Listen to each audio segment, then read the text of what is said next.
Alright, now, let's set the scene for you all. 1. You just left Darkspar and are now walking into the Wolvendale district. You come upon Fleum's tavern, the Wolf Den. You walk in, you're greeted by him. As you take your seats, he says, "Hello there, lads, lasses, and others. How are you all today?" Good, good. Let me see. For you, Walter, here's the menu. But I believe you're not here for the food, drink, and company. Well, probably the company, which that being me. So, let me tell you all a story. Or, better yet, a wolf's tale. So, I am Fleum, the owner of this fine establishment. And I am usually here, tending to it, making sure nothing bad happens, and even drinks. I am what's known as a King's Guard, which for Animalia just means I'm the best of the best in my field. So good that the king recognizes me and wanted me to protect him. So that's what I do. I protect him, I guard him with my life, and I do all the other various odd tasks around Animalia. Those tasks can range from helping a simple person with their small problem, or helping the king fight in a war. Possibilities are nigh endless. The only thing that is limiting me is just what I am called upon to do.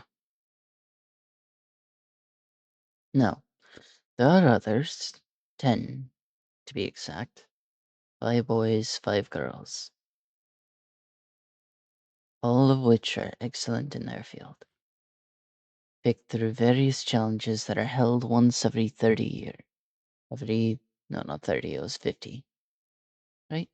Yeah, 50 years. Where the original King's Guard developed challenges to have the newer ones take and undergo. Mine was a fairly simple one, I'll admit. But even though my father wasn't there, it was still created by the king himself. I had no way of being able to excel in it because we are not told any of our task. And all of Animalia participates. Oh, I should probably tell you what Animalia is. Well, Animalia is kind of like the animal kingdom. We all, or in a way, you could think of it like Zootopia. Place where demi-humans of all shapes, sizes, and races live in harmony. It's not perfect harmony, but it's still harmony. I'm from the Wolven sector. Or no, wait, Luthian sector. I keep getting that mixed up because of how Immortal named my district. But all I tend to do is 1, work the forge, help anyone in need, deal with all the problems that come my way, and train the new recruits on swordsmanship. Then there's my brother, Leonidas, who is the cleric for the church, and also our little party's healer.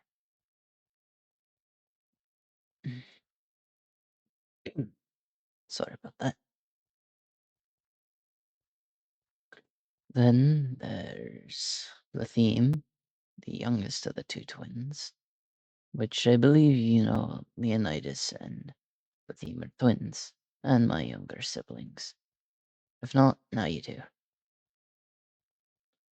So, the theme is our group's rogue. Well, one of them. He's stealthy, he's cunning, he's clever, he's a vampire. Uh, he enjoys, but he's not like the vampire that will burn. Not the type of vampire that will burn in the sun, though. The type of vampire that will shimmer in the sun, if that makes sense. So he kind of like the Twilight vampires in a way.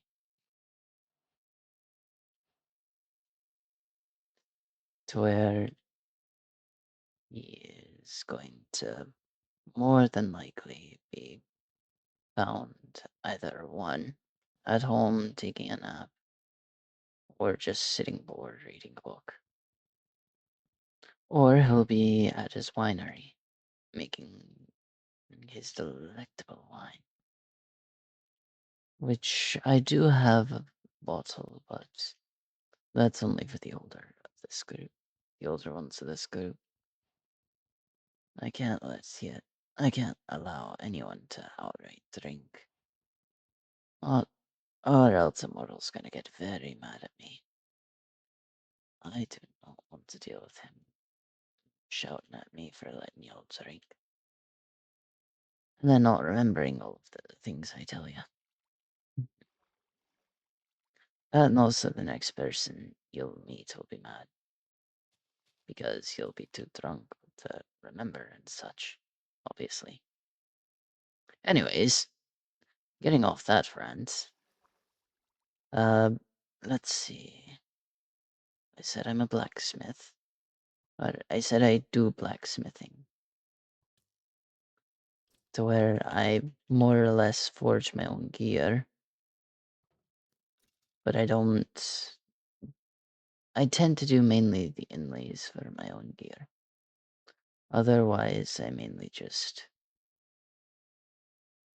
work on all the various gear and keeping it sharp and neat for everyone else. I am also, I believe, Immortal at my age. Not, I am about 20-ish here, I think. Yeah, 20 here. And only 16 in what is technically called reality for me. Well, not your reality, a different kind. You see, my world has two different types of dimensions. One for magium, and one for, well, reality, as I said. The only difference being that, well,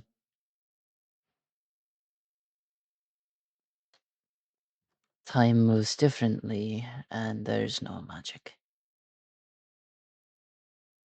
But that hasn't stopped me before. It just makes things more interesting. Especially when you take into consideration the fact of how many people are able to access it. Because it's not just, oh, only I can access it. Oh no. There's a lot of people I know that can access it. With one of them being Glycthia, who is technically my wife in Magium, though girlfriend in the reality, in realism. Then there's Oliver, who you will know as Alhaitham, if you ever go there. Most people that travel don't get access to the reality dimension. Only in Magium. Me and Immortal have never figured out the full reason why. Just except it's probably because of the whole problem with magic not being present real in the realism and reality and all that. But anyways, enough of that. Then there's Ursula, an Ursuline who is great at strength and is kind of our barbarian. Probably guess why she's a barbarian. Just think of her like a mostly human with bear ears and a bear tail. That's how I can describe her appearance. Then there's our pronghorn and druid Fiona. She is one very sweet and very kind, and also dating a reptilite named Torin, who is our paladin slash tank. Then there is Wilson. I've not been back to Magium for some time. There is. Oh, dang it. Gosh dang it. Who is there? Um, there's Alhaitham, Torin. Alhaitham technically is a ranger. Or you could consider himself fighter, actually. Because he acts more like a fighter with with a bow. By D&D logic, he acts like that. Then there is Livinthia, which is one of our mages. Maria, who is our other healer, technically. And then Glyxia, which is our navigator.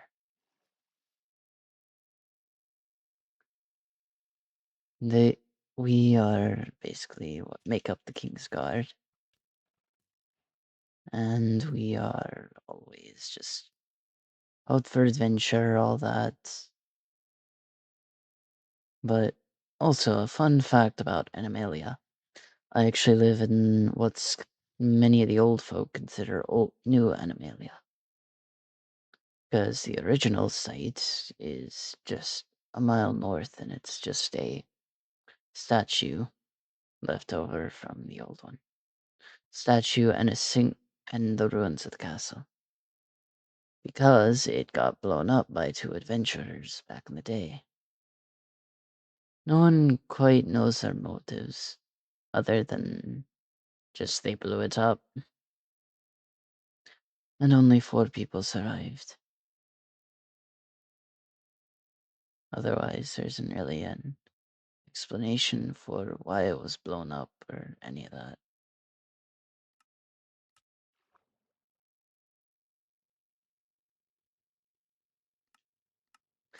Then there is also the uh, blah, blah, blah. What else is that? Great, can't think. There's also what else? I'm sorry, I can't think of it. Uh, hmm. There is also another, shall we say, group that did kind of follow after them. The Sons of Orion. You see, they have dedicated themselves to hunting down animalians to prove their strength and prowess. Basically, consider them racist. towards us, and that are trying to kill us. They have made an attempt at the king's life, but that was averted by yours truly. They originate from a place called the Kingdom of Sand. Well, sand and glass. I forgot its official name, but it'll come back to me someday. Or sometime. I don't know. But it was a kingdom to the northeast of Animalia, where it's kind of designed in the Arabic style that you see in Aladdin, where a lot of people are rich, a lot of the rich abuse their power, and a lot of the people there are mean and racist and only trade with others from the same area, kind of. It's hard for people to trade outside unless they're a designated traitor from the land. In which the case, you're kinda just walking around trading for most of your life if you're a trader from that land. Not like traitor, but trader, where you trade stuff, where you trade with them, and all that. Mm, yeah, it's kind of a place to live. A lot of things tend to be that way, though, with a lot of places.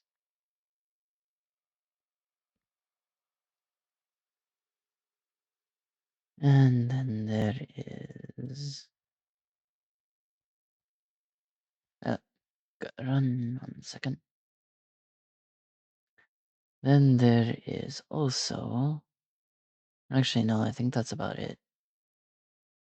Because I've talked about me, talked about my brothers a bit, I've talked about Animalia. Oh, also, it is kind of where Immortal's campaigns for when he does DM. So there's some things that's like the two adventurers were of his brother and uncle made, where they had basically blown up Animalia. I don't understand why. All I know is they blew it up. I don't care. Let's see. There is also the fact that if you ever are in one of Immortal's D&D campaigns, you'll probably be in my neck of the woods. I will say that.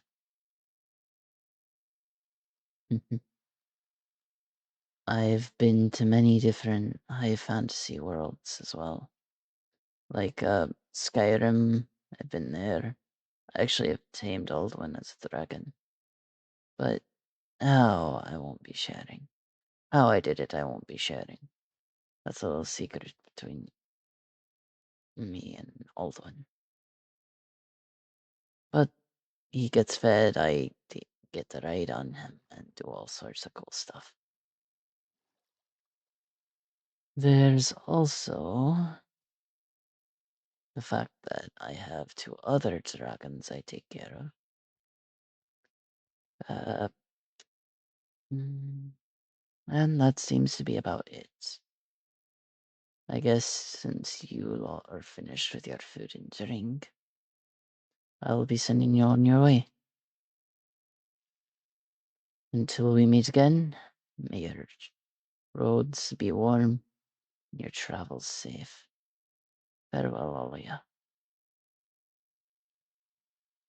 You walk out of Fleum's bar. Or, not bar, sorry, tavern. with your bellies full of various little snacks of exotic kinds. Couple of health potions in your pack as well, though the old wolf won't admit he gave those for free. If you ask him, but he still cares about any who enter his tavern. And besides, he has too many of those on him anyways. But as you walk out of there, you continued towards the edge of the district, where it's a sudden and overwhelming change once you pass out of his district and into the Glitch district. There's a flash of purple and yellow lights everywhere. You see countless signs advertising many things. One that advertises for cybernetic implants. Another advertising for a VR experience like no other. And then you see it. A sign that with a giant yellow cartoon rabbit on top of it, saying Glicthcade, where fun, fantasy, and gaming all come together for a great time. You and the group walk in to see this overwhelming and overstimulating area. You see kids and adults running around, playing games, animatronics of all shapes, sizes, and making, walking around, serving pizza, entertaining guests, or giving a tour just like the one you're on. Then you see a animatronic approach you. This animatronic has a little tag that says Circus Boy. He's dressed to look similar to Balloon Boy? No, that looks like the Circus Baby. You can't decide which one it looks more like. You can tell it's based off one, if not the other, but you can't say for certain. It has Balloon Boy's shape, but the design looks heavily like Circus Baby. After a moment of speculating, you just settle on the fact that it's a new animatronic that you've never seen before. So, Circus Boy greets you as such. Hello, and welcome to the Glitchcade. Are you here for games, or would you like a table for some pizza? Couple in your group didn't eat at Fleum's Tavern. Nothing interested them. So they ask for a table. So you and the group now are at said table getting pizza. It is also about this time a few of you have noticed Immortal hasn't been here for most of the tour. Ever since the whole group left Dark Spar, you've kind of been following just your own directions. But then you, well, but that doesn't bother you because all the pizza has arrived. With some of you getting regular pepperoni, some with cheese, some having stuffed crust, and some having Immortal's favorite. Well, Immortal and Glitch's favorite. Pineapple and pepperoni on pizza. Also, for those in the comments, yes, I will die on this hill of pineapple belonging on pizza. And I will fight you over this. But that's not important now. I'm giving a description of what you're seeing before Glitch enters. Anyways, continuing on with this description, you all eat your pizza, and then start going to the arcade and having some turns on games. Some you recognize, like Pac-Man and Donkey Kong, but then there are other ones you don't recognize, like Wolf Boy Saves the Future, or Wolf Boy, or Cat Boy, he takes on the mouse. Many of which are just ones you don't recognize. You see that they seem familiar at first, but then you don't even know how to play it. The controls look weird, the buttons have like random symbols instead of an A, B, X, Y, etc. And then it hits you. These are games from not just our reality, or your reality. These are games from across the Infiniverse. Some of which are also just recreations of regular games that you would know. Or just what appears to be a cheap knockoff of a game.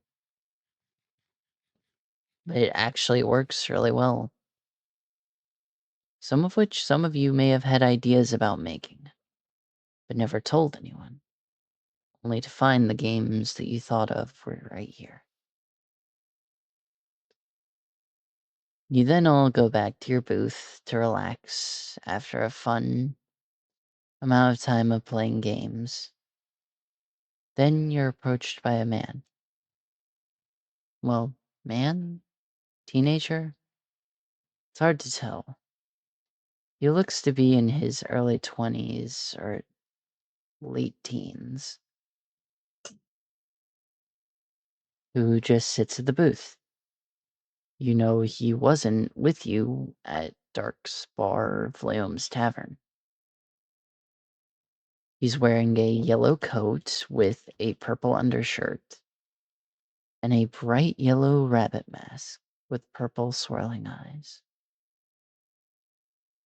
He says, "So, how's everyone been enjoying the tour so far?"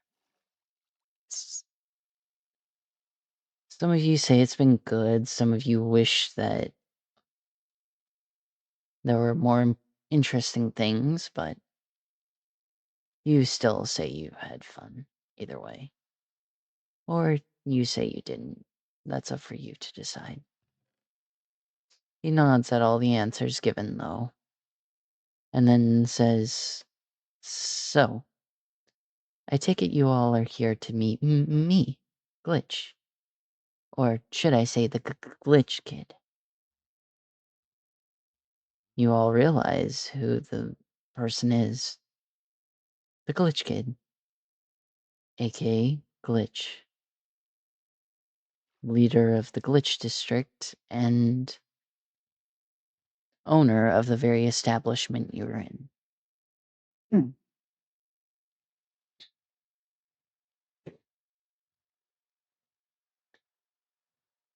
"So, I take it y'all are here to hear my story. Mhm. I should warn you, it's a bit of a scary and unsettling one, so it's not for the faint of heart. For those who want to just simply go back and play games, might I suggest you do so now?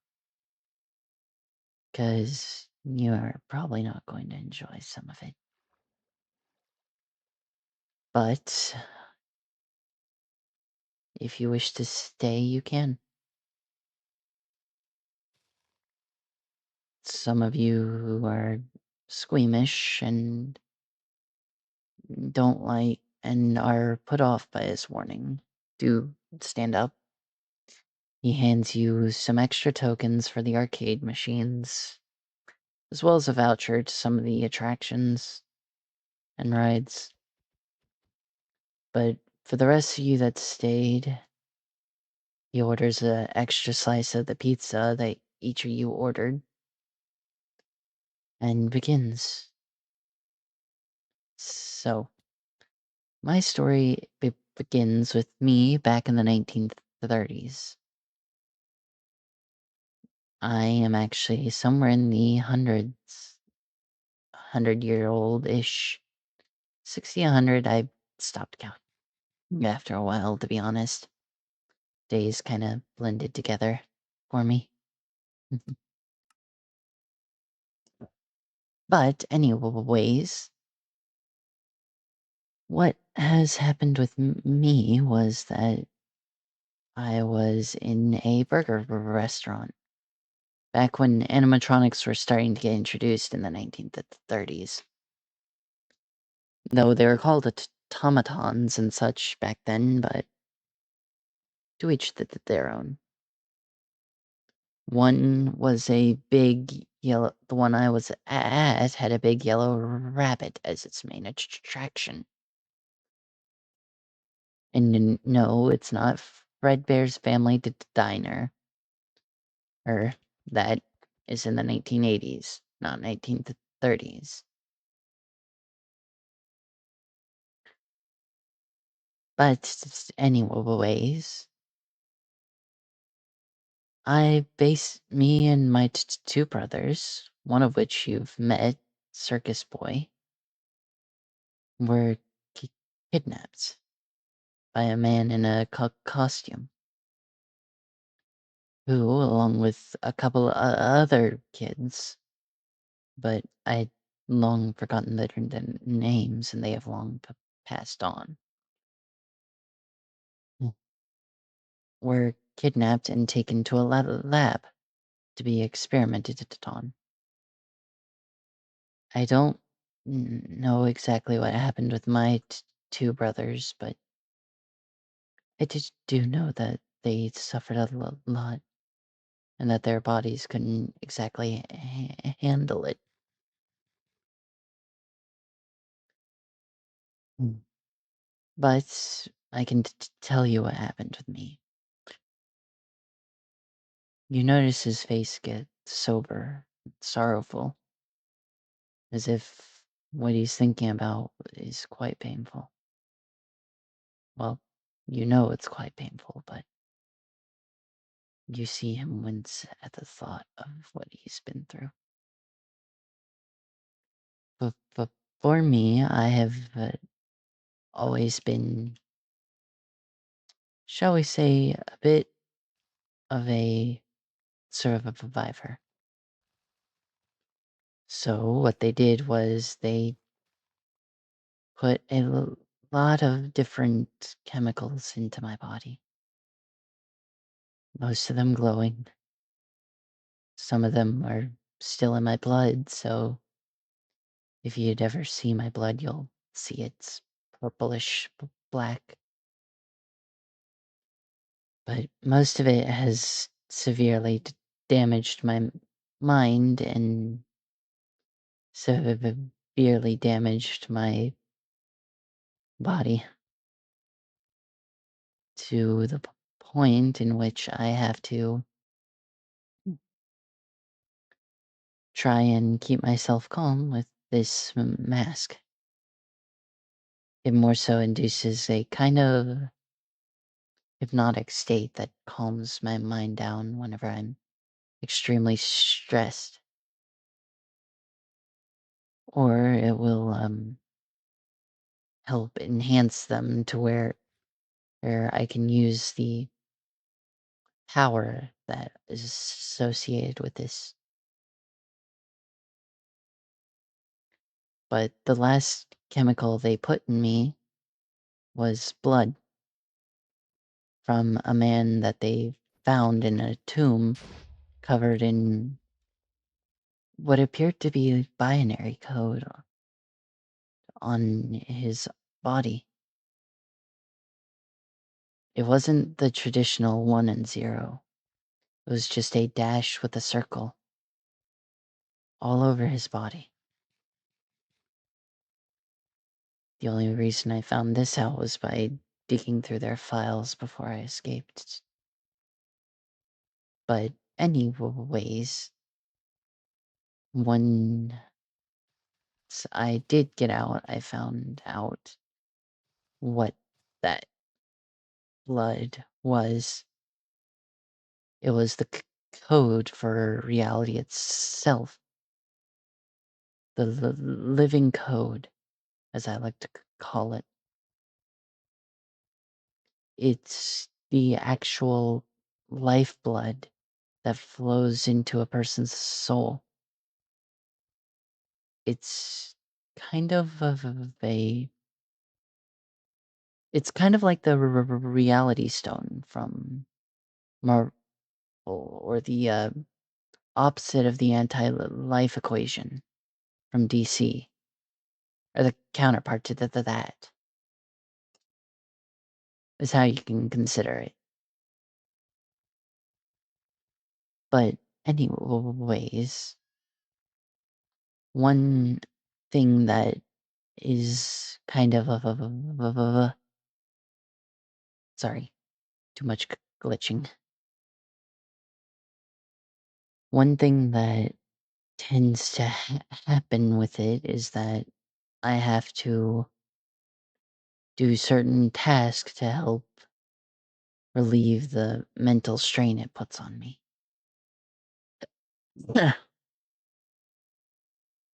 Those tasks mainly going out and hunting for something, or just trying to break something. So I tend to have a little rage room for myself, if need be. But anyways, back to what happened with me and my siblings, and we escaped that awful place. After we got out, my brothers were already in their machines. My circus boy, having already been in there, his soul already being put in there, due to the scientists finding out about William Afton's experiments. And Funtime Wolf over there, being my other brother, having been spring locked, and then me encasing his suit in a way that the spring locks do not harm or bring him more pain.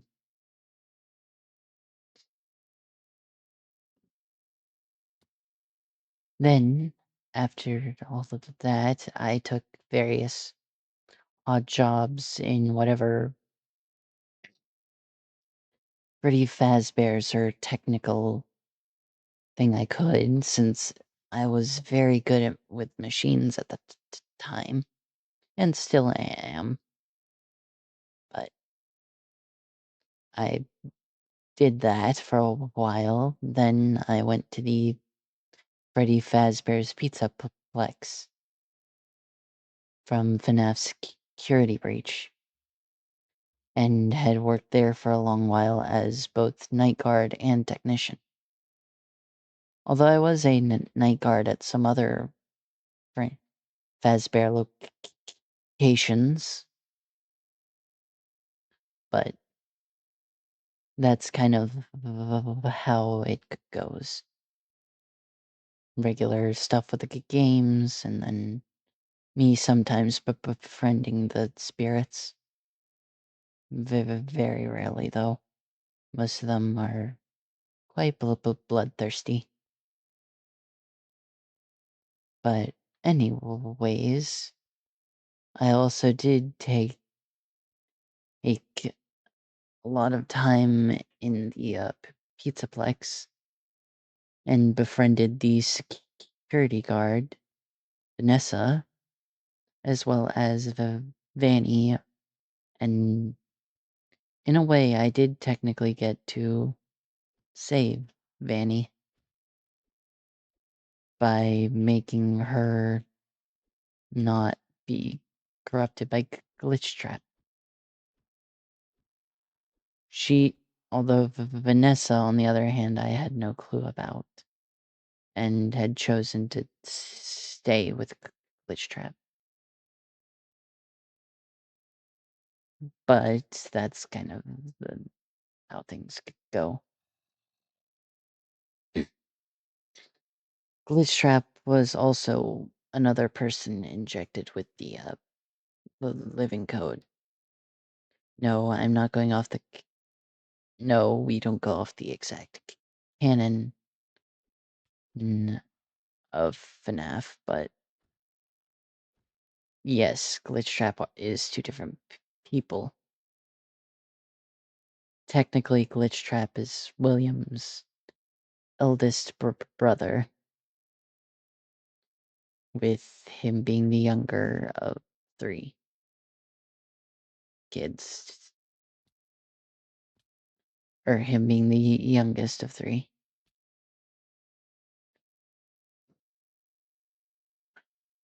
Though the body was not Glitchtrap's, it was the purest source of living code. However, I do believe that the original body reached out to find him, or something along the lines of that. Anyways, then after all that, I met up with Michael Afton, who owns the Pizzaplex, well, owns the property it's on now. While I get to branch out and franchise in my own time.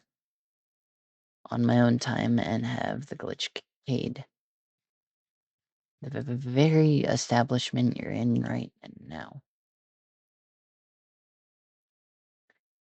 Which is a nice agreement between the two of us, considering I get to keep my work to myself, and I get to also work on my siblings and all the other souls I have in my care. Because when I escaped, I had a kind of test tube of souls that I've been taking care of, either by releasing them to the next life or by letting them choose to be in an animatronic, or by giving them the Silver Eyes Charlie treatment. For those who have read the book, you know exactly what I'm talking about. Where Charlie is in hurts. If you know what I'm talking about, you know. And Silver Eyes with the different bodies for different ages, and the children I give their lives back get to have to come back every now and then to get a new body. But that's kind of how it is.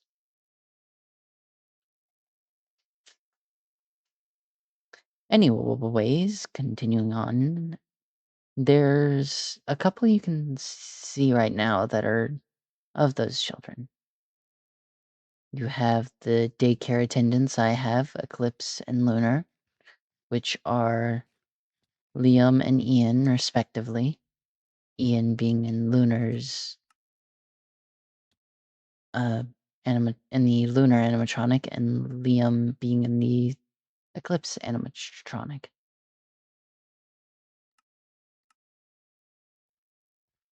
Then there is a couple of others that are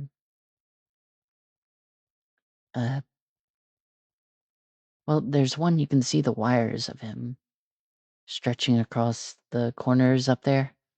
That's his name is Ned, though his uh suit is kind of like Ennard from Sister Location.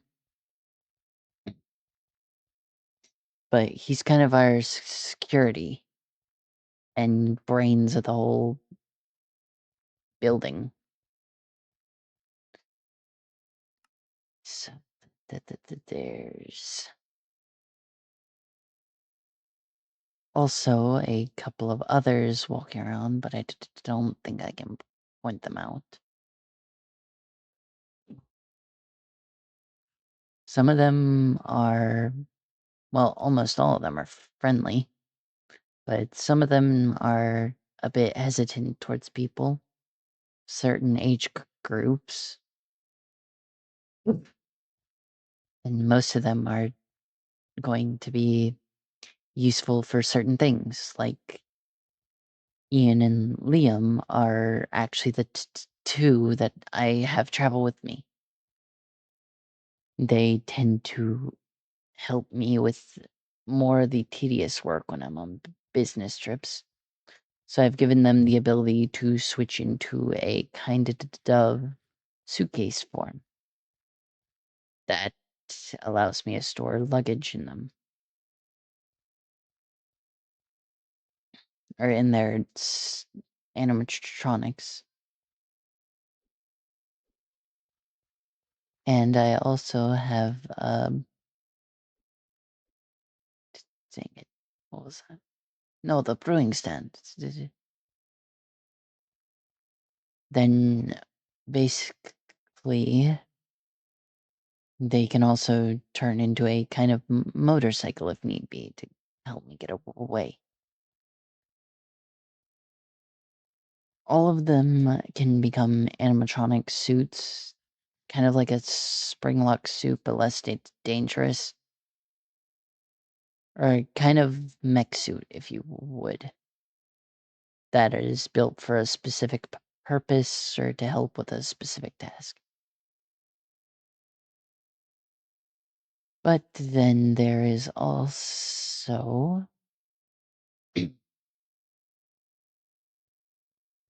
me in 2076, 2077. Technically, though, yes, I did interact during the cyberpunk age with Fazbear and with the Fazbear Corporation becoming a megacorp, spearheaded by me and Mike, or Michael, I should say, considering all of the FNAF movie and all that stuff that recently came to light.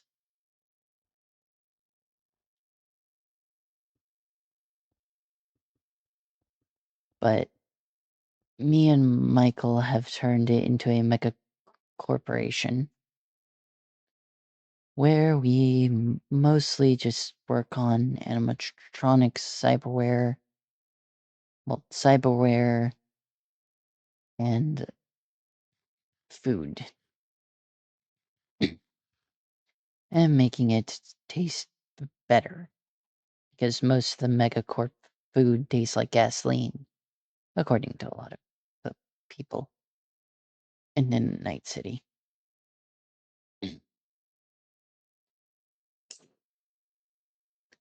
There is also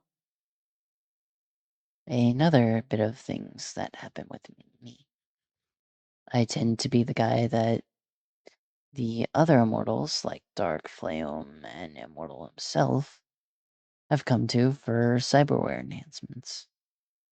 So, like the little eye things we have, where you may have noticed our eyes glowing at some point, where we were talking with another immortal on call. Or we were kind of just, or the various modifications I have on my very arm. Those being Mantis Blade, Aid, and Monowire. On my right, on my left being Cannon and Monowire.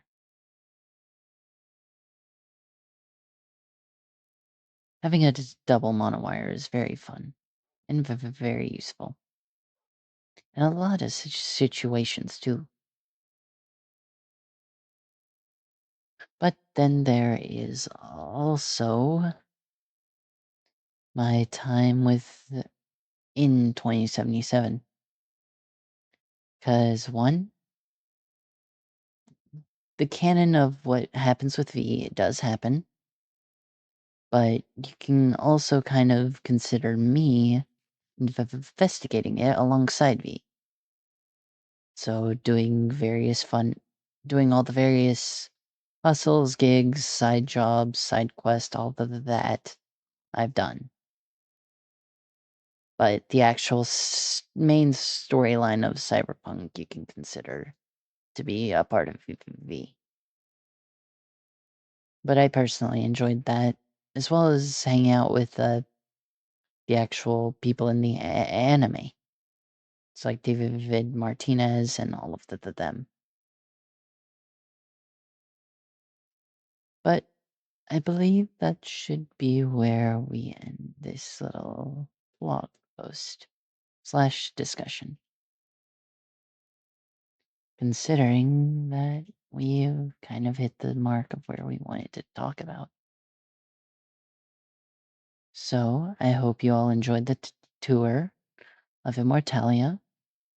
Feel free to stay at the Glitchcade as long as you want, or you can go to another area. Until then, I bid you all a farewell. Alright, everyone. That concludes what is essentially Season 1 of the Immortal Tales. So, I do have some stuff planned for Season 2. And because I don't want to record another episode, I'm going to keep this going and just kind of discuss what I have planned. So, Season 2 is going to explain why I wasn't exactly with your tour group. Because there was a disturbance, so to speak, in the Infiniverse. Cheesy? Maybe. Was that line cheesy? Maybe. Did it work? Yes. But there was a disturbance I felt, and I'm going to be gone to check on that. Or that's what I've been. I've been gone to check on that. So, the Infiniverse itself, I will say, is infinite. To an extent. You see, there's still something that doesn't allow me to travel outside it.